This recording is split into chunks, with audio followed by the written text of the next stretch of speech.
नवीन पट्टनायक जिते मुख्यमंत्री थिले सेते गोटे कथा कहते आईन ता बाटर जीव आबे आईन को कहीं बाटर जाई दौना आईन ता बाटर जाऊ प्रकृत जदि से दोषी नुहति से मुक्त हेबे एवं ए कथारे ब्रह्मपुर साधारण लोक भी जानी किए हत्या कर एटा कहवा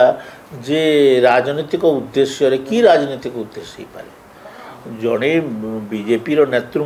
नेतृस्थानीय लोक को हत्या करा एवं पुलिस जे हत्याकारी ताकू धरी कि ना तदंत करुचे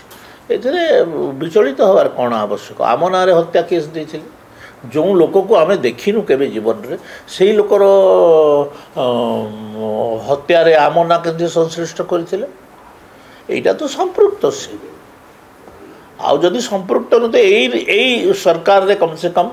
गोटे रिभेंजफुल एटीट्यूड रे क्या गिरफ करा सरकार रे अत्यंत पक्षरे आमे जो माने दीर्घ दिन धरिक बीजेडी सरकार रे टर्चर हेचु आमे माने चाहूनु टर्चर रो माने केमती लगे आमे जानिछु सेति आमर उद्देश्य नुहे कौन राजनीतिक प्रतिद्वंदी को आमे टर्चर करू बिल्कुल बाजे कथा तदंत सहयोग करंतु तदंत रे सहयोग करंतु प्रकृत रे जदि से माने एई घटना रे संपृक्त नथिबे ताले तांगर किछि हबार नै। जदि आपंक आम भिडी भल लगा तेब आम चैनल को लाइक शेयर और सब्सक्राइब करने को जमा भी भूलु नहीं।